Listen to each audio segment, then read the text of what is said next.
So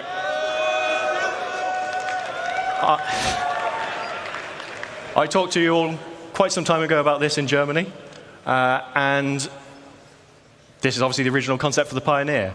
Now, some time has passed, and whilst the core concepts of base building have remained the same at a high level, how you physically build your bases has changed slightly. So back then, you were building everything on board the ship here.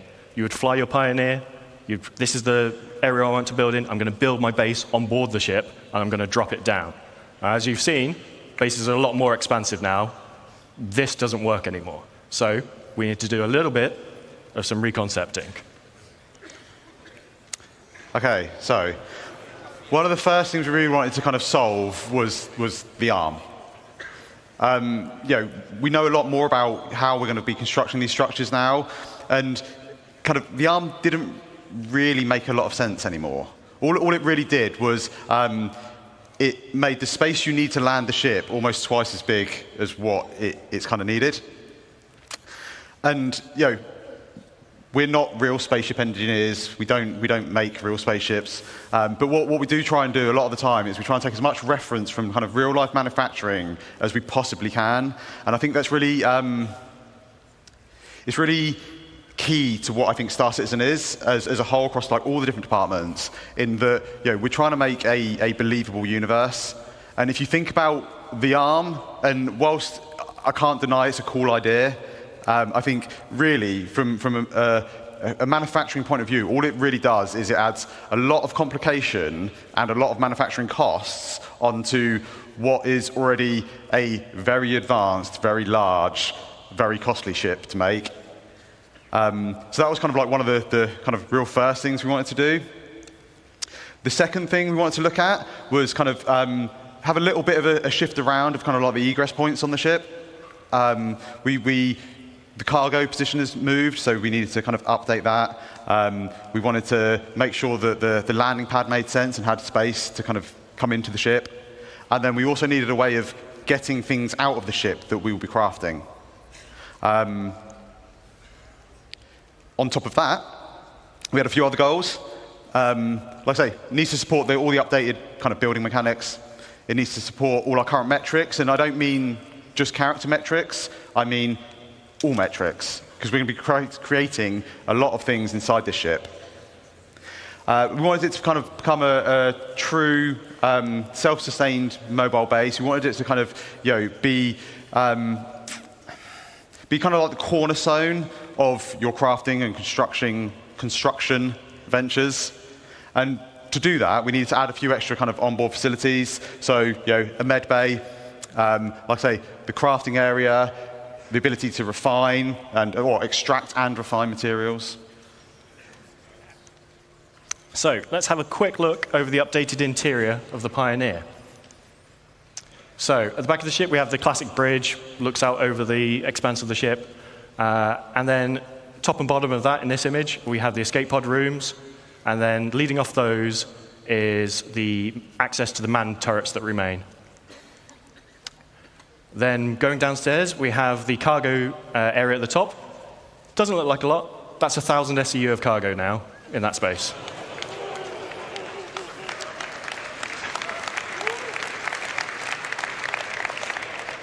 Next to that is the fabrication control room. This is where you'll be fabricating larger vehicles and ships, as well as smaller fabrication machines next door for. You don't want to use this to build a small FPS weapon. It's a bit overkill, so we have that on board as well. In the center of the ship, we have a small fabrication hangar with roof and ramp egress. So if you're building a small ship on board, so things like a Nomad, you can build on board here. You'll be able to fly it out the roof of the fabrication hangar.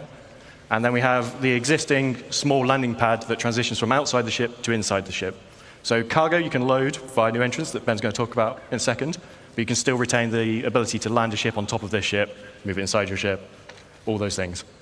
Engineering at the rear, this is now capital components all the way around. It was a weird mix of size 3s before. It's now just all capital everything. Then we have the habitation, mess hall, medical area between the hangar and engineering.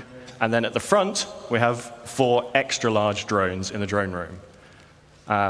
But we don't just have some pictures like this to show you. Ben's going to go through this in a bit more detail now. OK, yeah, so we're going to have a little look at kind of like the concept and where it's at on the interior. We start out on the interior bridge. It's very spacious, or command deck bridge, whatever you want to call it. It gives kind of really nice views out over the front of the ship. And right up front, you've got all the consoles required that you need to kind of control the ship, as well as the kind of additional remote turret access consoles. And then at the rear, we have the main kind of navigation components and some small engineering consoles.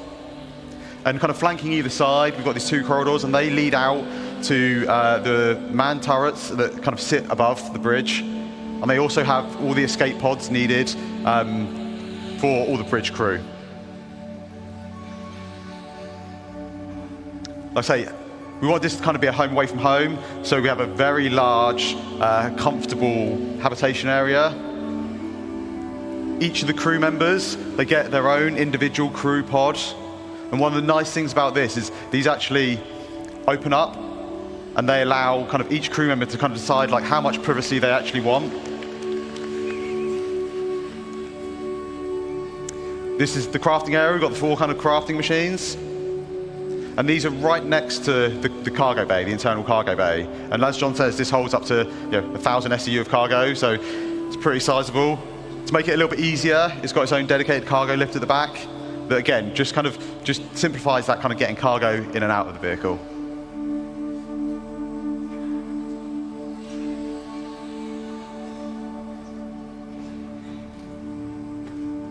Down at the front, we have the drone room. Now, these will be 4 extra large drones, so they'll be able to craft our largest structures in game. They exit the ship out through the roof, and they're all controlled by the construction console in this area. And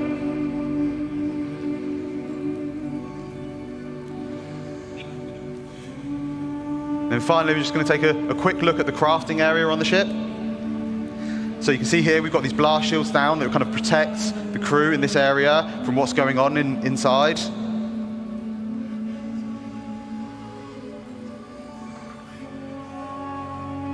And then as these open up, we just finished making a storm. And as we see, there's a ramp that leads out, so you can drive any ground vehicles straight out the front, between all the landing gear, and you get this really nice kind of like sense of scale as you're driving underneath out the front of the ship. And we've also got the top exit for any flight vehicles. And then finally, we have the landing pads, and this just allows us for any ships that land up on deck, we can just bring them down into the belly of the ship.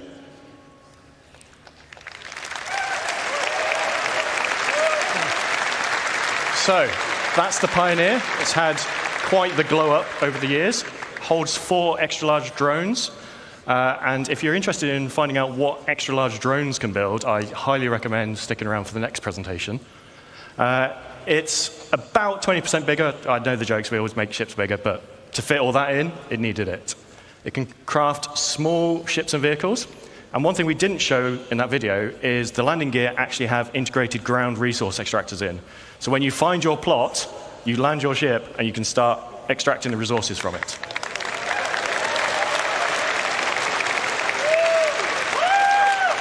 Capital components all round, and now it has 1,000 SU of cargo capacity. Now the bad news.